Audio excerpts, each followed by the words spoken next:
Bom dia, boa tarde, boa noite. Você está no Contras Fluxo e hoje, mais uma vez, vamos falar sobre cirurgia bariátrica. Alguns mitos e algumas verdades.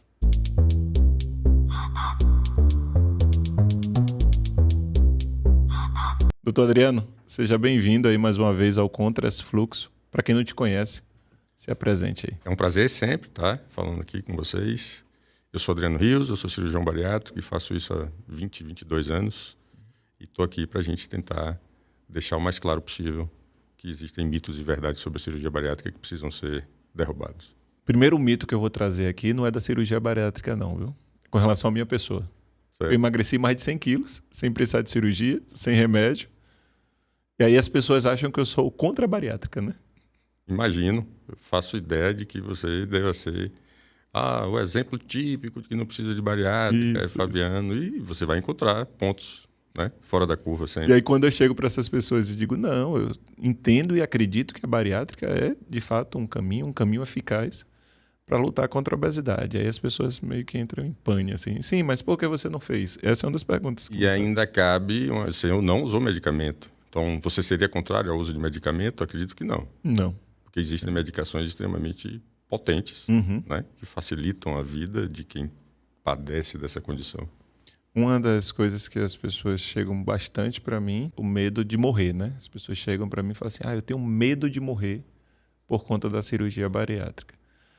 É um mito ou é uma verdade que existe um número grande de mortalidade?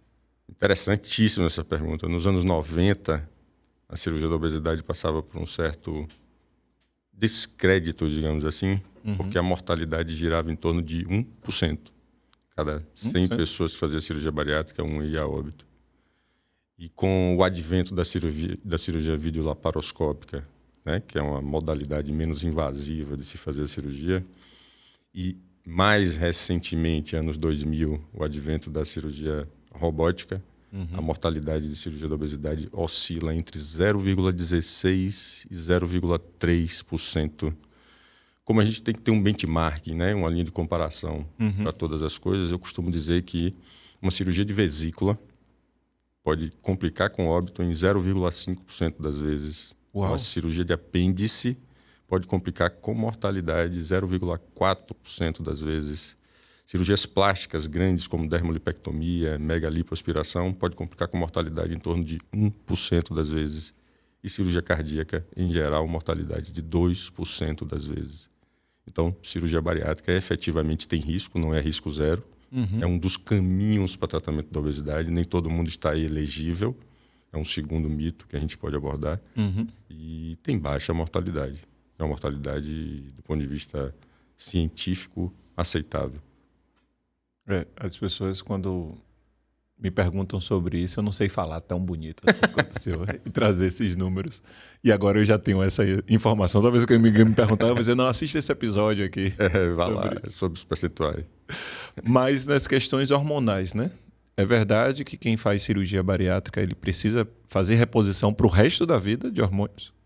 Uma coisa interessante quando se tem obesidade é que há uma dificuldade no eixo hormonal de esterificação de hormônios para formar hormônios masculinos de um modo geral. O indivíduo ou faz em pequena quantidade ou faz de má qualidade os hormônios da linha de hormônios, sobretudo hormônios masculinos.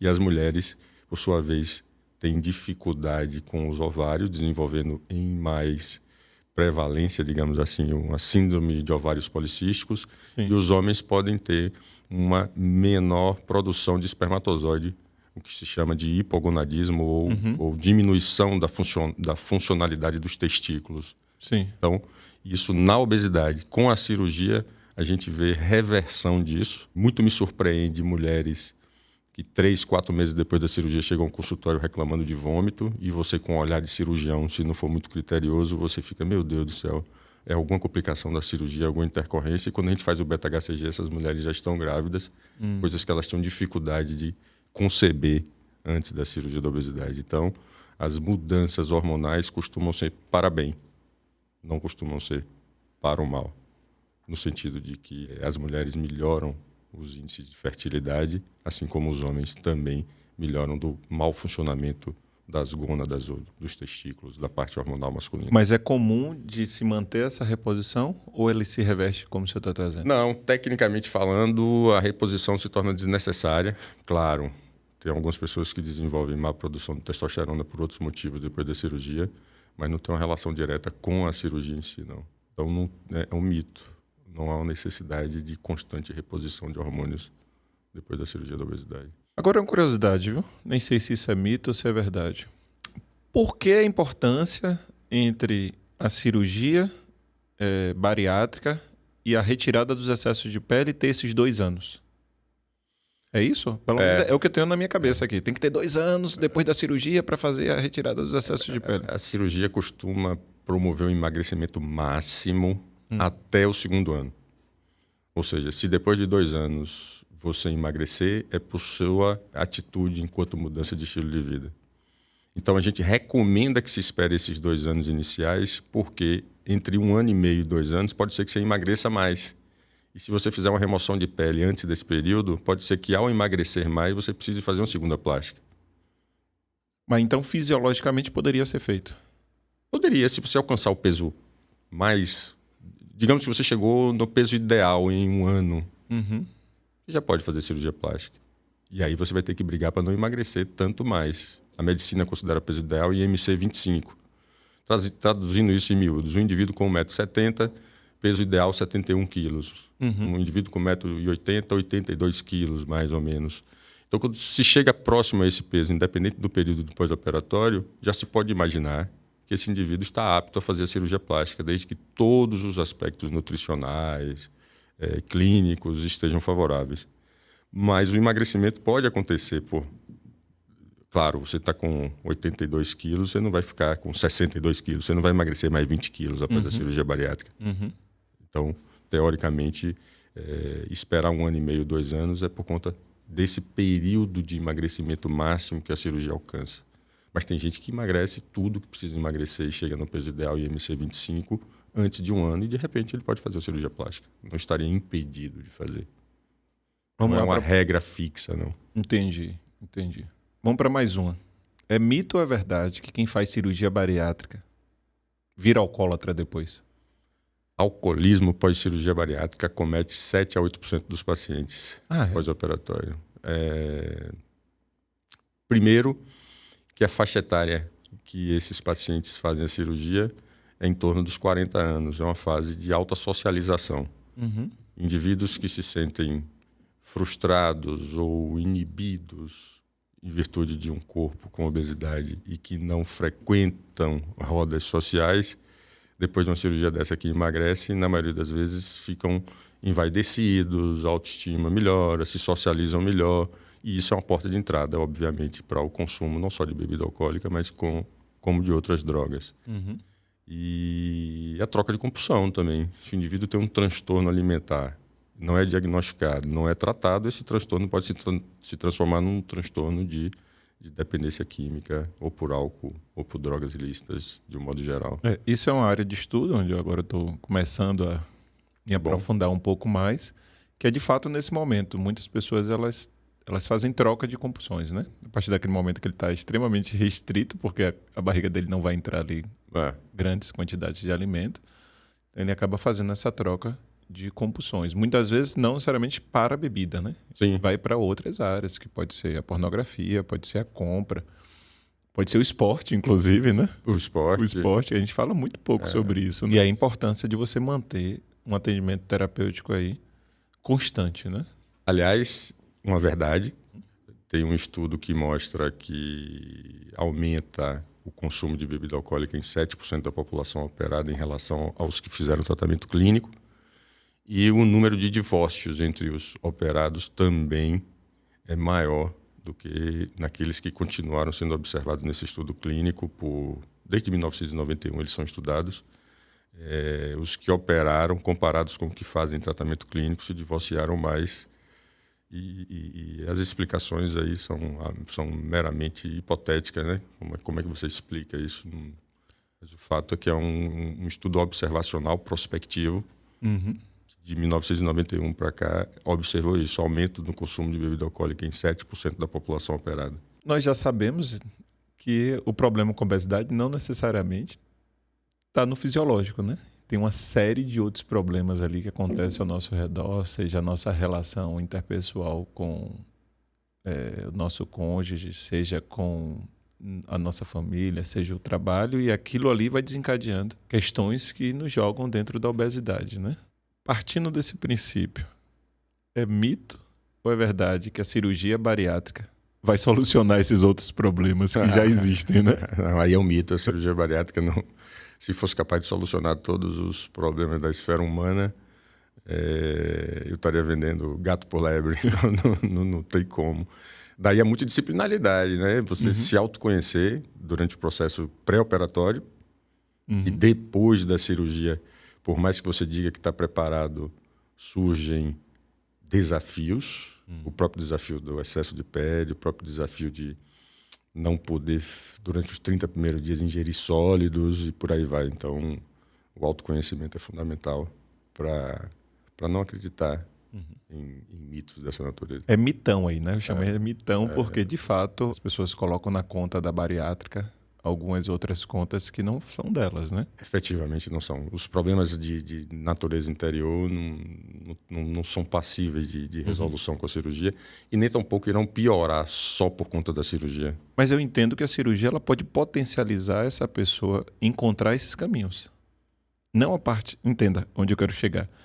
Eu acredito que através do passo da cirurgia ou qualquer outro processo de luta contra a obesidade, né? Sejamos claros aqui, qualquer processo contra a luta da obesidade, você vai cavar ali e vai encontrar aquelas raízes, né? O porquê disso. O porquê disso, porque eu tenho essa característica. Não, o porquê disso, porque aconteceu isso na minha vida, nas questões comportamentais.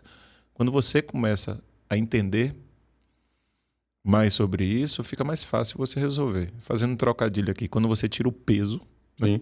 Você tira o peso literalmente da gordura, né? Você tira o peso da obesidade e você consegue enxergar para as outras coisas.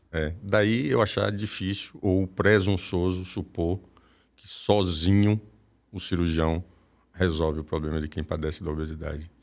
Cada dia mais eu devoto minha confiança a figuras da equipe multidisciplinar. E muitas vezes, Fabiano, me permita dizer, o nutricionista acaba sendo um apoio psicológico. E o psicólogo um apoio nutricional. E eles fazem esse tipo de intervenção nos pacientes. Como se o goleiro virasse atacante. Exato. E o atacante virasse meio de campo. Talvez o psicólogo encontre uma forma de falar sobre o aspecto nutricional, sobre a falta de privação a um determinado componente da dieta, que o nutricionista não teve o trato para falar. E o contrário também, o nutricionista chame a atenção para algum aspecto interpessoal, interfamiliar, interrelacional, que o psicólogo não teve percepção. É fundamental, portanto, a equipe como um todo. O educador físico muitas vezes chama a atenção para o fato de a pessoa não estar querendo se exercitar por um boicote de natureza psicológica. Alguém que não se sente bem na academia. Por que não se sente bem na academia? Se sente menor do que os outros? Será que não está na hora de voltar para o psicólogo para rever por que está se sentindo menor? Que tipo de trauma, que tipo de nuance psicológica não está sendo discutida, né? Então, multidisciplinaridade no tratamento da obesidade, para mim, é fundamental. Isso eu acho que é uma grande verdade, né? Ninguém chega do outro lado sozinho, né? Essa é uma grande verdade. Mestre, é sempre bom ter você por aqui. Que bom. Como você já viu no outro quadro, tem uma pegadinha aqui para você. Quer deixar uma pergunta, né? Uma reflexão para as pessoas que estão nos assistindo e nos ouvindo sobre esse papo que nós tivemos agora. Que reflexão é que você deixaria, que pergunta é que você deixaria para quem está do outro lado?